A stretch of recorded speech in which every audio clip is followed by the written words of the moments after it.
En las opiniones malintencionadas de algunos analistas, Bolivia ha mantenido su crecimiento siendo elevado en los últimos años.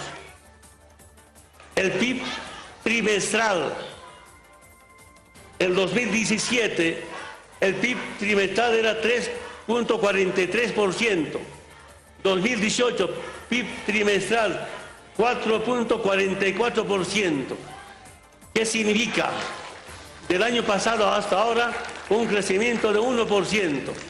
Yo estoy casi segurísimo, hermanas y hermanos, tomando en cuenta el esfuerzo de los trabajadores, el segundo aguinaldo casi garantizado hasta ahora.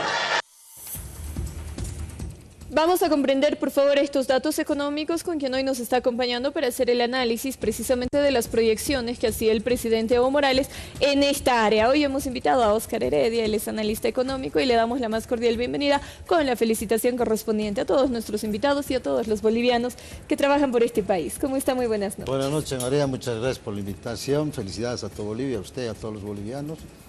Es un momento histórico que nos permite hablar de economía hoy día, ¿verdad?, en función del discurso del señor presidente de la República. Le voy a hacer primero preguntas generales, posteriormente voy a ir ya a los datos específicos, como por ejemplo el PIB trimestral al que hacía referencia el presidente. Pero empiezo con una pregunta general. ¿Efectivamente la economía está tan bien y tan sólida como nos la reflejan las autoridades? En realidad la economía, desde nuestra perspectiva, ha generado una desaceleración desde el 2003. 6.8 a 4.44%, quiere decir que hay un decrecimiento de la economía. ¿Por qué razones? En primer lugar, porque creemos que solamente la economía funciona en relación a la demanda interna y no tanto en función de la exportación. Pero usted sabe que el Producto Interno Bruto compone de gasto, de consumo, de inversión y la diferencia entre importaciones y exportaciones. Pero quienes generan mayor dinero, lógicamente, para poder invertir, para poder hacer gasto público, es la exportación, y en este caso exportamos materia prima. En función de ello, creemos que nuestra economía ha tenido una desaceleración y no está funcionando de tal manera. Y además esta demanda interna está relacionada básicamente en función del déficit fiscal, quiere decir que estamos gastando más de lo que tenemos, pero además nos estamos endeudando, ¿cierto? Nos estamos endeudando, pero además nos estamos consumiendo las reservas internacionales. Quiere decir que nuestra economía en algún momento ha tenido ingresos de 35.000 a 45.000 millones de dólares de renta de hidrocarburos, que ha permitido tener esta bonanza y un crecimiento importante. Hoy en día tenemos que consumir nuestros ahorros porque han rebajado de 10.000, desde el año pasado a este año, más o menos 500 millones de dólares a 9.500 las reservas internacionales. ¿En qué se han gastado esos 500 en realidad, millones? Yo creo que se han gastado en recursos que han salido al exterior para poder importar algunas cosas, pero además algunos recursos habrán ido de alguna manera a algunas inversiones de las empresas públicas, ¿no? Los recursos internacionales bajan entonces. Esto no estaba reflejado en el discurso. Claro, no ha reflejado deuda, no ha reflejado la deuda y el incremento de la deuda. ¿Cuánto ha incrementado nuestra deuda externa? Según el gobierno, nuestra deuda está en 9.552 millones de dólares, ¿cierto? Ahora, si comparamos con una deuda anterior, se ha ido incrementando paulatinamente y una intensidad muy alta.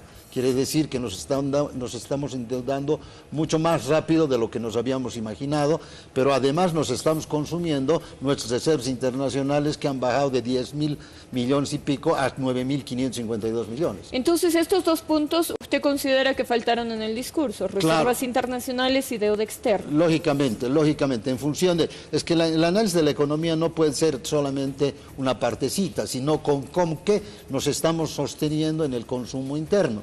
Si nosotros no llegamos a exportar, ¿cierto?, y en este caso solo exportamos hidrocarburos y minerales de alguna manera, entonces, aunque en este caso, en este último tiempo, según el gobierno, hasta marzo, hemos tenido un superávit de exportación de 126 millones, pero hay algunos indicadores que nos dicen que tenemos un déficit de 216 millones hasta junio, ¿verdad? Entonces aquí tenemos que tener una visión. ¿Con qué dinero vamos a darle sostenibilidad a la distribución de la riqueza en Bolivia? Ese es el cuestionamiento. que no hemos sabido utilizar recursos, por ejemplo, en el desarrollo económico. Está bien, hemos hecho una distribución económica para mejorar el estándar de vida y la calidad de vida de algunos bolivianos, porque no es para todos. No ha llegado al área rural, ha llegado a una parte de la clase media. Entonces tendríamos que haber hecho una diversificación de la matriz productiva, por ejemplo, invertir el excedente de las empresas que nos generan recursos por exportación en empresas como agricultura, turismo, manufactura, para poder generar mayor empleo. Entonces tú generas mayor empleo, generas mayor riqueza para los trabajadores y los trabajadores consumen y así el círculo nos permite ser un país productivo. En este caso solamente estamos explotando materias primas en minerales y hidrocarburos. Bien, usted nos pinta un panorama no tan positivo como el que nos muestran las autoridades. Entonces, ¿por qué? Y esto sí es un dato efectivo, real. ¿Por qué somos una de las economías que más crece en la región? Sí, en realidad habría que ver el tamaño de las economías. Cuando comparan, en este caso el gobierno compara fechas muy distantes, ¿cierto? 2005 con 2006 al 2018, básicamente. Nuestras economías, sí es cierto, crece al 4.44, comparativamente ¿con quién? En este caso, en este último tiempo, con Perú y Chile. Pero nuestra economía tiene, como lo decía el presidente, 34.700 millones de dólares, ¿cierto? El Producto Interno Bruto, que no es un dinero en efectivo, ¿cierto? Es el valor monetario de nuestra producción de bienes y servicios. Pero si vemos Paraguay, tiene 55.000 millones. Si vemos Perú, tiene 222.000 millones de dólares. Y si vemos Chile, tiene 277.000 millones de dólares. Entonces, nuestra economía es muy pequeña comparativamente con las otras economías de otros países, pero estos indicadores, lógicamente, nos permiten sostenernos, o sea, mostrar que nuestra economía está bien, pero en porcentaje, no en números absolutos. Si tú crees 2%, 2.5% de 277.000 millones, es mucho más que crecer el 4.44 de 34.700 millones de dólares. Entonces, ese es el gran problema. Esa es una explicación que nos permite ver la otra cara de estas cifras que permanentemente destaca el gobierno, que somos la economía con crecimiento más acelerado de la región. Bien, el presidente Evo Morales hacía referencia además en el discurso al crecimiento acelerado del PIB trimestral. ¿Qué significa eso, por favor? Quiere decir, o sea, no, tradicionalmente esto vamos a relacionar con el segundo aguinaldo. Las medidas que se van calculando son primer trimestre, segundo trimestre, tercer trimestre, de cuarto julio trimestre, a junio. Sí, en el tema del segundo aguinaldo. Según los indicadores que tenemos oficialmente, dice que el primer trimestre ha crecido 3.33, el segundo trimestre 3.6, el tercero 3.8 y el cuarto 4.2. Sin embargo, los indicadores que dice el ministro Guillén, dice que coincide el primer trimestre 3.3, el segundo trimestre 3.6 y el ministro Guillén dice 3.8. El tercer trimestre dice esta publicación del Ministerio de Planificación y de Economía que crece el 3.8 y según Guillén 4.3. El cuarto trimestre del 2017 4.2 y ministro Guillén 5.2. ¿Cierto? Aquí hay una diferencia en el manejo de los datos. ¿Entre qué datos? ¿Los datos que da el ministro Guillén y los datos que salen publicados por de su mismo ministerio, de su mismo Ministerio de Economía y del Ministerio de Planificación? Estos son los datos que están publicados hoy día y debe ser una transparencia que ha utilizado el presidente. Sin embargo, en una declaración anterior, el ministro Guillén menciona que el crecimiento, porque si hacemos el cálculo del 2017, según el gobierno ha crecido a 4.2, pero si hacemos un cálculo esto va a llegar a 3.9, ¿cierto? Si sumamos esto va a salir 3.9 y pico. Claro, son diferentes los datos. ¿No? Si sumamos son diferentes, porque según el gobierno, en esta última, el 2017 ha crecido 4.2, ¿verdad? Eso es lo que menciona. Sin embargo, con esos datos no ha crecido. Pero ya referente al tema del segundo aguinaldo, El segundo aguinaldo, según los datos de Guillén, 4.3 el crecimiento, 5.2 más 4.4, lógicamente vamos a llegar a crecer relativamente igual o superior. Según el exministro de Economía decía que podíamos crecer 4.1, 4.2 en este segundo trimestre, ¿cierto? Entonces, esto daría a entender que van a pagar los segundos aguinaldos. Pero ¿qué es lo que quiero mencionar con esta diferencia? Que de repente estos datos no son confiables, ¿cierto? De repente estos datos han sido procesados para justificar el segundo aguinaldo. No te olvides que el 1 de mayo el presidente ha publicado y ha dicho que posiblemente se va a pagar el segundo aguinaldo. Hoy dice casi seguro que vamos a pagar. Permítame, por favor, los datos que usted asegura son diferentes a los datos de los que hablaba el ministro Guillén. Estos datos entonces la población los puede encontrar en la página del Ministerio de Economía y Finanzas. Me imagino que la fuente es el INE. Porque seguramente, el INE es seguramente quien publica estos datos. Entonces usted duda de el dato que brinda el ministro o el dato que publica el INE.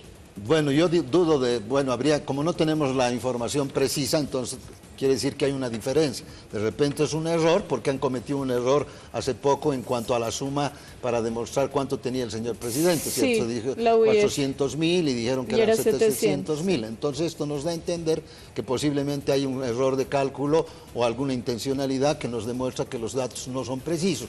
¿Pero por qué?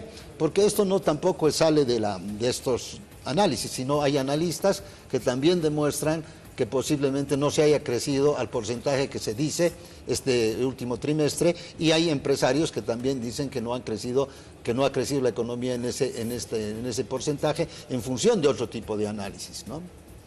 Algunos empresarios incluso apuntaban a que estas cifras reflejaban un crecimiento pero exclusivo del sector de hidrocarburos, no de otros sectores empresariales. ¿Coincide usted? Sí, en realidad lo que ha sucedido es que este 4.44 que menciona el gobierno es un indicador general, ¿cierto? Es un promedio.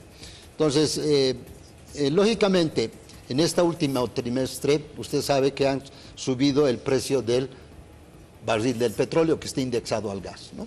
Estaba calculado en nuestro presupuesto a 45.50 dólares el barril, sin embargo en esta última etapa ha logrado subir hasta el 70%, ¿verdad? Entonces, en función de eso nos damos cuenta de que el crecimiento de hidrocarburos ha pasado más del 6%, ¿verdad? Pero ¿esto qué quiere decir? Que nosotros estamos dependiendo de todas maneras del crecimiento del precio del petróleo, o sea, del incremento del precio del petróleo, dependemos del incremento de las materias primas, básicamente, que es un gran porcentaje en el aporte al Producto Interno Bruto. Cierro con esto, por favor, y le voy a pedir que seamos breves para alcanzar a hacer el análisis completo. Decía además el presidente Evo Morales en su discurso, hacía una proyección muy optimista. Él decía, al 2025 vamos a llegar con un PIB superior a los 50.000 millones de dólares. ¿Es esto posible? Mire, en economía no podemos ser adivinos, ¿cierto? Si no tendríamos que hacer análisis sobre datos. Y el gran problema es que el vicepresidente dice 70.000 millones. El presidente rebaja automáticamente 50.000 millones, ¿no? Entonces, si no tenemos datos precisos, una investigación precisa, una proyección con datos fidedignos, no podemos afirmar que esto va a suceder. Porque nosotros básicamente, como le decía, dependemos de las materias primas, de los precios internacionales de las materias primas. Si fuera decisión nuestra, tal vez podríamos intentar a crecer a esa magnitud, pero los precios internacionales van a depender de otros factores. Así que yo creo que la proyección, como se la ha hecho, no condice, digamos, de una forma técnica de demostrar que este crecimiento va a ser efectivo de aquí a un tiempo. Nos ha acompañado hoy con el análisis el economista Óscar Heredia. Hemos hablado de los diferentes datos que ha brindado el presidente Evo Morales en este informe a la Nación, informe por motivo de la fecha de fundación de la República de Bolivia. Le agradezco mucho por habernos acompañado acá en el Que No Me Pierdo y por habernos explicado cuál es el panorama económico en el país. No, usted, María, yo estoy con todo gusto. Cuando usted guste, estoy aquí dispuesto a conversar de este tema. Muy amable. Son las 11 de la noche con 37 minutos. Por favor, permítanos un paréntesis, Naira. Vamos a hacer una breve pausa. Así es, María. Ustedes, amigos, quédense con nosotros. Apenas la noche comienza, tenemos más información para ustedes, invitados importantes. Volvemos en breve.